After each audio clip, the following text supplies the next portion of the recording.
Estamos de regreso en Cátedra Médica, hoy un viernes que dedicamos a la endocrinología. Nos acompaña en cabina la doctora Berniza Calderón y vamos a estar hablando sobre la diabetes, la prevención que debemos tener ante esta enfermedad que va cada día en aumento en República Dominicana y también el seguimiento que deben tener los pacientes que ya han sido diagnosticados. Buenos días, doctora Calderón, bienvenida a Cátedra Médica. Muchísimas gracias, es para mí un honor estar aquí.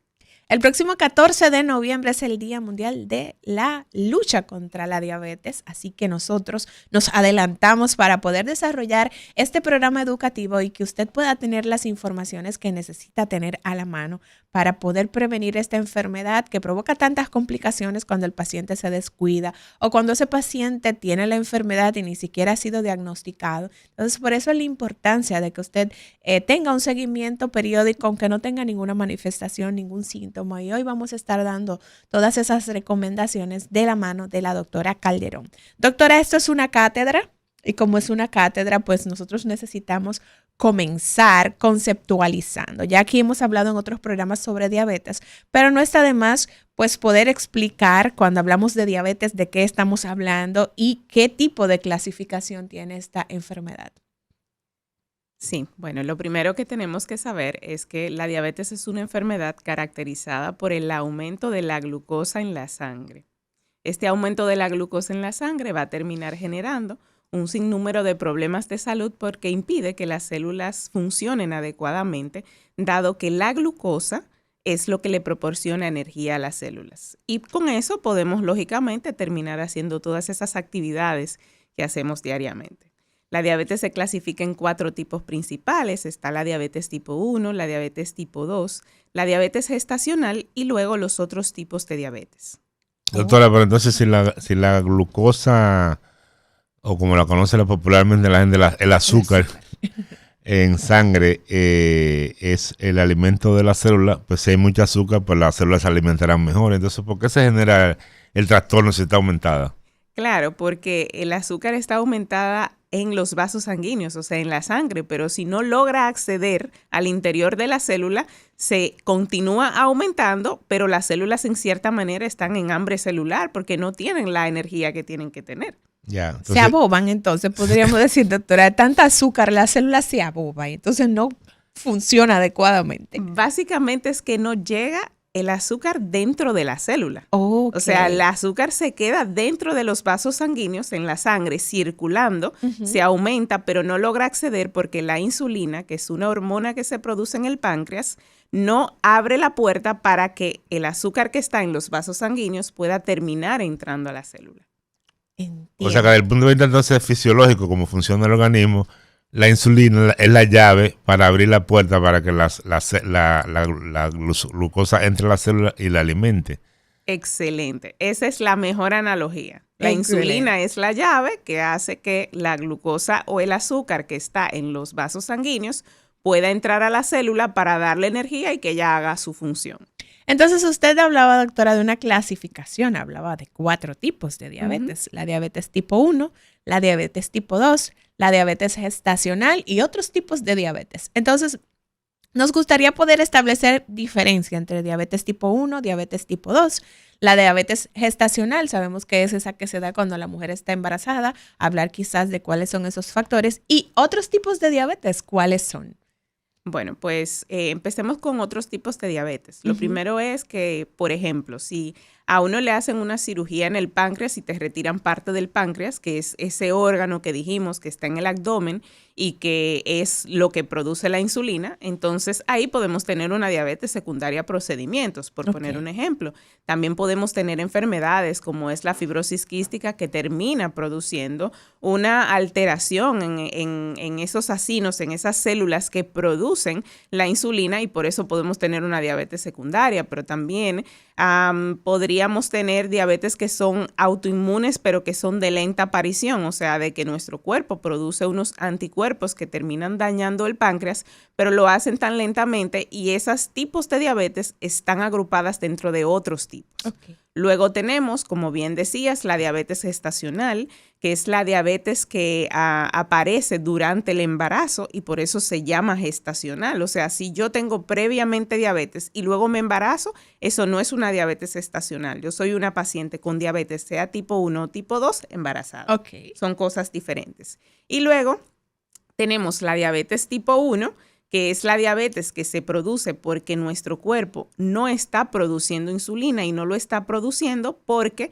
el sistema inmune se activó y produjo unos anticuerpos que dañaron las células del páncreas. Y esa es la razón por la cual ese tipo de diabetes siempre necesita insulina, porque el cuerpo no la está produciendo. Y luego está la diabetes tipo 2, que es la más frecuente. El 90% de los pacientes que padecen diabetes es tipo 2 y esta se genera por una combinación de que la insulina no hace su trabajo adecuadamente en las células y también porque el páncreas, a medida que va pasando el tiempo, se va cansando y entonces no produce suficiente cantidad de insulina. En el día de ayer, justamente, doctora, hablábamos en el segmento que tenemos de noticias de una información que alertaba del aumento de diabetes tipo 2 en pacientes muy jóvenes, en pacientes adolescentes, en niños. ¿Cómo andamos realmente usted como profesional? ¿Qué es lo que está viendo en consulta?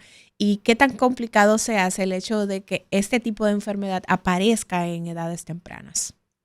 Bueno, realmente es preocupante lo que está ocurriendo con la diabetes tipo 2 en República Dominicana y podría decirse prácticamente a nivel mundial. Y este aumento de la prevalencia e incidencia de esta enfermedad empieza porque tenemos un aumento del sobrepeso y la obesidad, sobre todo en pacientes jóvenes y adultos en general.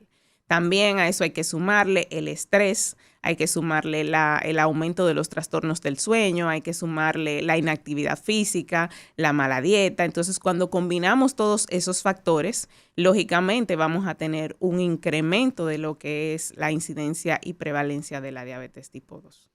Doctora, entonces decíamos hace unos minutos que la insulina es la llave. Entonces, todos estos factores que están, digamos, interactuando para que se produzca la diabetes, actúan sobre el que tiene la llave, que es el páncreas. ¿Es así, doctora? Básicamente lo que ocurre es que cuando nosotros, por ejemplo, engordamos, que ese es el ejemplo más importante que podríamos poner, todas esas células nuevas, que son células de tejido de grasa, también necesitan que entre la insulina a ese lugar, ¿verdad?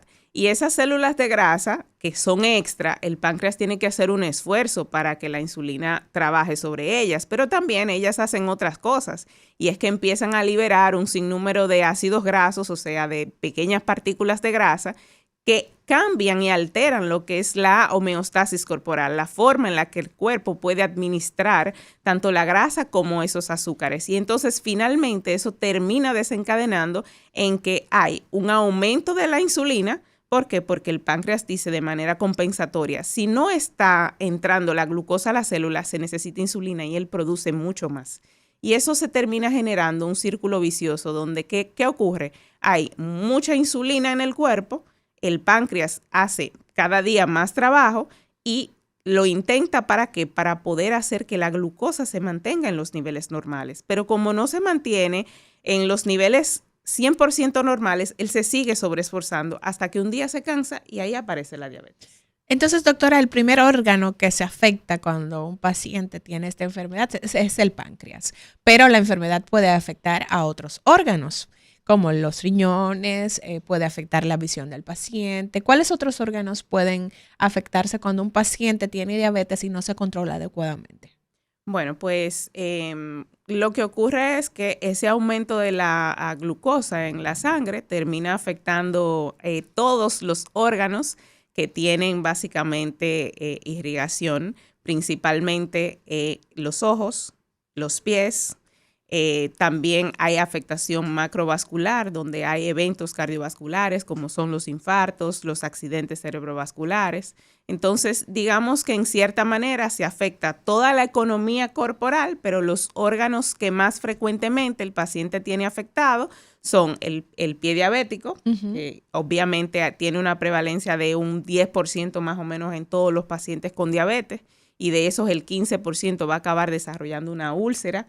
Y eso, lógicamente, podría llevar al paciente a una amputación. Del 15 al 20% de los pacientes que ya tienen una úlcera van a ser amputados.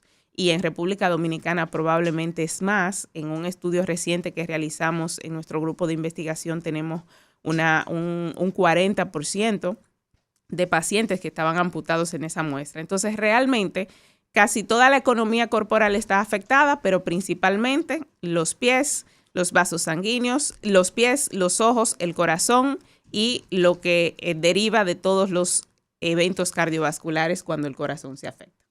Usted hablaba de algunos factores que pueden incidir en la aparición de la diabetes. Hablaba del sobrepeso, la obesidad, el estrés, el no dormir adecuadamente. Cuando todos estos factores se juntan, porque es el estilo de vida que estamos llevando actualmente, pues entonces hay un mayor riesgo de que el paciente tenga diabetes. Los factores genéticos, ¿qué tanto influyen, doctora, en la aparición de esta enfermedad? Bueno, los factores genéticos influyen. Es importante decir que cuando uno tiene un padre con diabetes, el hijo tiene la probabilidad de aproximadamente un 40% de padecer la enfermedad. Y cuando nuestros dos padres tienen diabetes, pues aproximadamente un 70%. Pero sí es importante decir que gran parte de estos factores genéticos se precipitan en que uno pueda desarrollar la enfermedad cuando todos los factores que son modificables ambientales están, digamos, ahí presentes. Cuando llevamos una mala dieta, cuando tenemos sobrepeso o obesidad, cuando hacemos inactividad física, o sea, no hacemos ejercicio. O sea, que si yo tengo el factor genético, pero llevo un buen estilo de vida, pues reduzco ese riesgo de tener una enfermedad como la diabetes. Ahora, si quizás no tengo el factor genético, pero tengo sobrepeso o soy obeso, manejo mucho estrés, no estoy durmiendo bien, entonces probablemente tengo más riesgo que el que tiene un factor genético, pero lleva un buen estilo de vida. Sí, eso es importante entenderlo. Por ejemplo, cuando nosotros hacemos una alimentación adecuada, cuando nosotros perdemos, por ejemplo, si estamos en sobrepeso, de un 5 a un 7% del peso corporal que tenemos en ese momento, podemos reducir el riesgo de diabetes en un 58%. Dicho también de otra manera, el 56% de las personas que padecen diabetes, esto puede ser atribuible a una ganancia de 15 libras aproximadamente. Entonces, lógicamente, cuando un paciente no tiene un estilo de vida saludable, tiene una alta probabilidad de desarrollar la enfermedad y no todo puede ser atribuible a esos factores genéticos. ¿Es más frecuente en varones o en hembras la diabetes? La realidad es que no hay una diferencia de género que nosotros podamos decir que es estadísticamente significativa para nosotros comunicarle a la población que es más frecuente en un género que en otro. La realidad es que sí hay estudios en diferentes partes del mundo que sí reportan mayor incidencia en mujeres y a veces algunos en hombres, pero yo entiendo que a nivel general no es como las enfermedades tiroideas que son más prevalentes en mujeres. Digamos que es más o menos equilibrada. ¿Cuáles son los números que manejamos actualmente en República Dominicana con relación a la diabetes, doctora? Realmente el último sondeo nacional que se hizo habla de un 13.45% de la población padeciendo diabetes, con un 9.3% de personas padeciendo prediabetes. Pero cuando nos vamos a las referencias internacionales actualmente, entonces ahí estamos hablando de un 10%. Estamos necesitados de que se hagan estudios de prevalencia de diabetes para nosotros poder decir cuál es el número real, pero sabemos que estamos rondando por encima del 10%. Doctora Calderón, ¿qué es eso de prediabetes? Bueno, básicamente la prediabetes es un estado anterior a la enfermedad y es donde nos gustaría a los especialistas trabajar más en la conciencia de la población, porque cuando el paciente tiene prediabetes todavía puede prevenir la diabetes. Se puede revertir, doctora. Efectivamente. ¿Cuáles son los indicadores de que yo soy prediabético? Bueno, la prediabetes, si el paciente tiene una glucosa entre 100 a 125, una glucosa basal, cuando uno va al laboratorio y se mide los niveles de azúcar. También cuando yo tengo una hemoglobina glicosilada, que es una medida que usamos para ver cómo ha estado el azúcar en los últimos 3 meses. Y esa hemoglobina glicosilada, si está entre 5,7 a 6,4, entonces podríamos decir que el paciente tiene prediabetes. Doctora, usted hablaba de una de las complicaciones que para mí son una de las complicaciones más importantes que hace el paciente diabético, es el tema del pie diabético. Y siempre que hablo de pie diabético tengo que recordar esas conversaciones que hemos tenido aquí en Cátedra Médica con especialistas en el área. Y una de esas conversaciones, pues el doctor invitado en esa ocasión decía, el problema más grave que estamos viendo con el tema del pie diabético es que muchas veces el paciente llega ya con la complicación y ni siquiera sabe que es diabético. ¿Cómo vamos en ese sentido? Bueno, realmente, como les comentaba hace un ratito, nosotros en nuestro grupo de investigación acabamos de publicar un trabajo que lo pueden accesar públicamente a él. Es un trabajo científico. Y ahí nosotros tenemos realmente un reto porque vimos en ese estudio que se hizo en 5 instituciones de aquí de Santo Domingo, donde efectivamente los pacientes no llegan a tiempo. Ya el paciente cuando llega a las unidades llega ulcerado. O sea, solamente en el Centro Médico de Diabetes, Obesidad y Especialidades teníamos muchos pacientes que llegaban en un estado donde el paciente todavía no estaba ulcerado porque se hace el protocolo de pie diabético preventivo. Es importante decir que cuando ya el paciente está ulcerado, tiene aproximadamente un 20% de probabilidad de ser amputado. Por lo tanto, debemos tratar de evitar que el paciente llegue a tener esa ulceración. ¿Cómo lo evitamos? Bueno, el paciente tiene que ir a su médico, tiene que seguir las recomendaciones de medicación, de dieta, de ejercicio físico. ¿Para qué? Para mantener todos esos parámetros que nos indica la Asociación Americana de la Diabetes que tienen que estar controlados en los pacientes, que son tener la hemoglobina glicosilada menor de 6,5 y así menor de 7, y así sucesivamente el colesterol controlado. ¿Para qué? Para que el paciente pueda evitar tener esa complicación del pie diabético ulcerado y, lógicamente, siempre ir a las unidades para prevenir. Entonces, en ese sentido, el problema es, doctora, que hay mucha gente que anda por ahí con esta enfermedad, dañándole órganos, pero desconocen su diagnóstico, desconocen que son diabéticos. ¿Qué medidas recomienda usted que podemos tomar en ese sentido como forma de prevención? Ese seguimiento que yo puedo darme sin tener ningún síntoma para poder lograr que tengamos más diagnósticos tempranos de esta enfermedad. Bueno, es súper importante que a partir de los 35 años todo paciente se haga un screening de diabetes. Tiene que hacerse su glucosa y su hemoglobina glicosilada. Bueno, si el paciente tiene sobrepeso u obesidad a cualquier edad, o sea, si usted tiene, aunque sea un poquito de sobrepeso, no espere. Si tiene su papá y su mamá que tienen diabetes, como dije, usted tiene una probabilidad de tener diabetes de un 70%. Por lo tanto, usted debe hacer sus screening e ir siempre a su chequeo médico y que le incluyan su glucosa y hemoglobina glicosilada, porque estamos teniendo muchísimos casos, como decías hace un rato, en pacientes adolescentes diagnosticados con diabetes tipo 2, que no era la norma hace unos años. Sí, claro. En ese sentido, doctora, lo que ocurre es que esta enfermedad cursa de manera silenciosa, no provoca síntomas. ¿Qué podemos orientar a la gente en este sentido? O sea, ¿el paciente puede tener la enfermedad por años sin tener ninguna manifestación o es que los ignora los síntomas?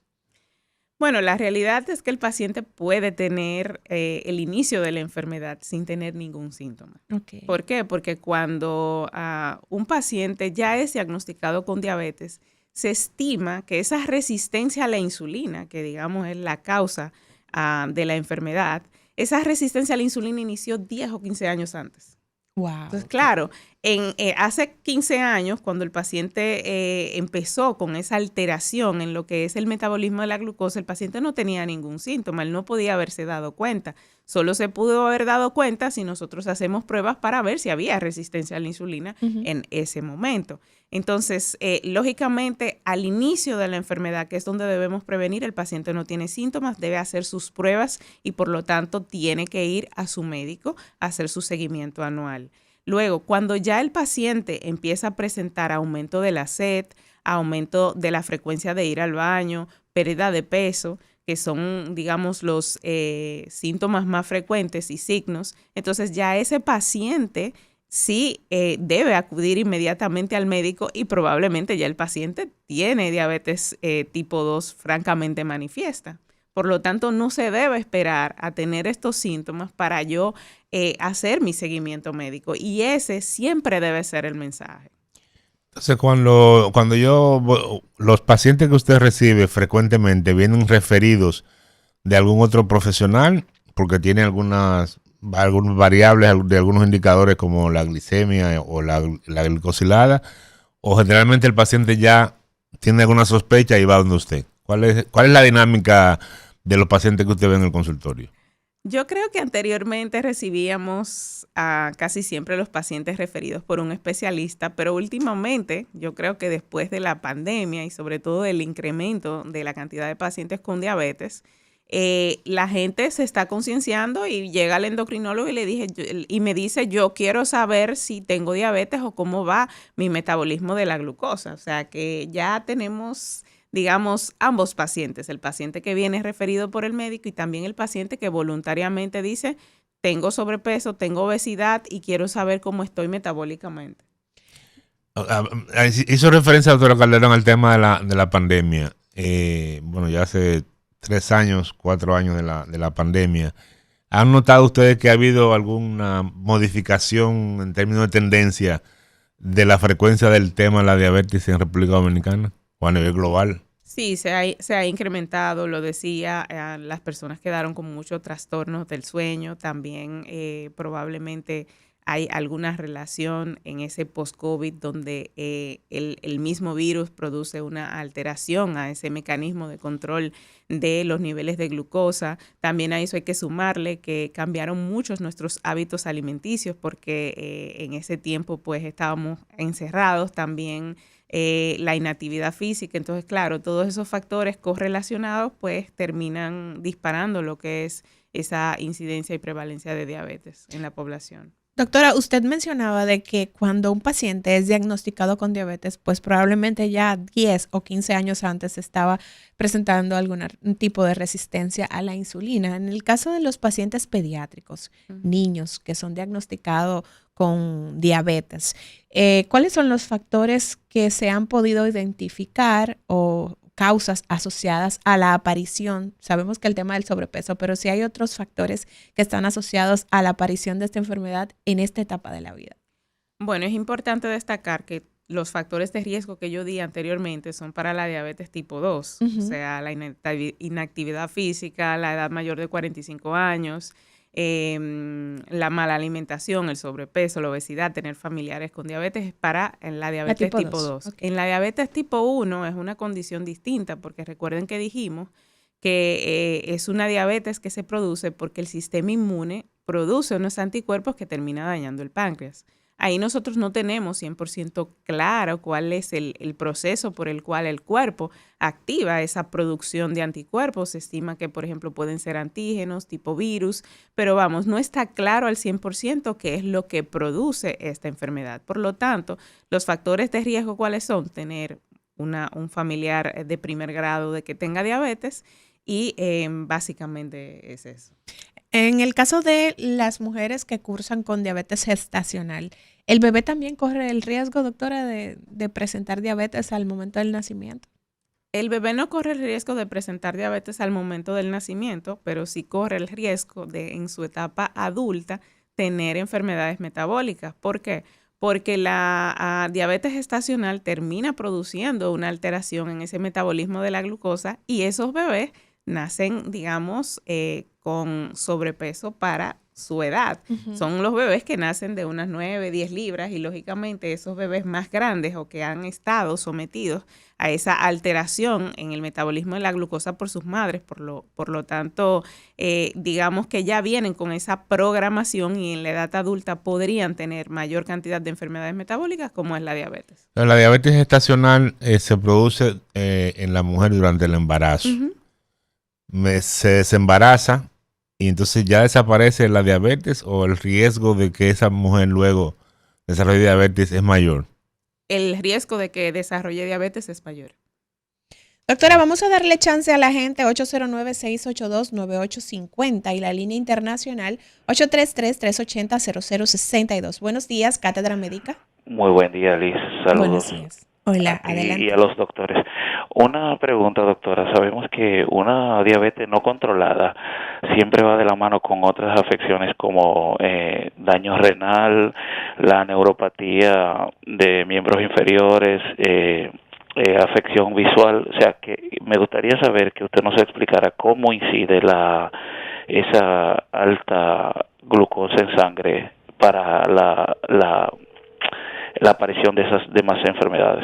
Le escucho, gracias. Gracias por su llamada. Adelante, doctora. Bueno, realmente, tal cual el oyente que está bastante informado lo dice, ese aumento de la glucosa en sangre termina produciendo afectación a nivel de los vasos sanguíneos y hace que, por ejemplo, a nivel de los ojos, pues se produzcan pequeños trombos que terminan afectando la retina y hace que esa retina se desprenda. Entonces, lógicamente, puede afectar los ojos, puede afectar el riñón porque altera todos los mecanismos de control que tiene el riñón. Termina produciendo también en muchas ocasiones esa resistencia a la insulina, hipertensión, y por eso ese riñón también está afectado por esa combinación de factores. Entonces, al final lo que se afecta es la vasculatura en todos esos órganos, tanto en el riñón como a nivel de los ojos, como a nivel de los pies también se afectan los nervios y finalmente entonces terminan apareciendo esas complicaciones temidas en la diabetes. ¿Cuándo yo puedo decir que mi diabetes está controlada? Bueno, está controlada cuando tengo una hemoglobina glicosilada menor de 7, que esa es la media que nosotros utilizamos para ver cómo ha estado la glucosa en los últimos 3 meses. Es importante decir que ese valor de 7 va a depender de las necesidades de cada paciente. Hay pacientes que si son un poco mayores podríamos permitir una hemoglobina glicosilada en 8 si tiene mucho riesgo de hipoglucemia, pero en sentido general quedémonos con el número 7, menor del 7%. Luego tenemos el tema del colesterol, que muchas veces el paciente no se quiere tomar la pastilla para reducir el colesterol y ahí tenemos que decir que necesitamos unos triglicéridos menor de 150 y un LDL dependiendo de su factor de riesgo puede ser en 70, depende, es el médico te hace un cálculo y te dice tu LDL tiene que estar en este rango y tus triglicéridos en este rango. Y así sucesivamente tenemos puntos de corte para muchísimos indicadores que son los que nosotros medimos para decir que una diabetes está controlada, sí o no. Doctora, ¿qué es más riesgoso en un paciente diabético? ¿Que tenga la glucosa en sangre elevada o que esa glucosa baje demasiado? Yo creo que ambos puntos son muy riesgosos, lógicamente, para amenazar la vida en el momento la hipoglucemia, porque cuando uno está en hipoglucemia, incluso si es muy grave, puede llegar a perder la conciencia y el paciente puede fallecer. Claro. Pero también la hiperglucemia es importante entender que a largo plazo, de manera continuada, también va a terminar generando morbimortalidad en el paciente por todas las complicaciones que ya hemos definido. O sea que lo ideal, como decíamos anteriormente, es mantener ese equilibrio para que ese paciente se mantenga estable. Es momento de que hagamos una breve pausa. Retornamos en breve. Hoy conversamos con la doctora Berniza Calderón. Hablamos sobre diabetes, todas las medidas que debemos tomar para prevenir esta enfermedad y cómo controlarla adecuadamente en esos pacientes que ya han sido diagnosticados. No le cambie, retornamos en breve. Cátedra Médica, porque la salud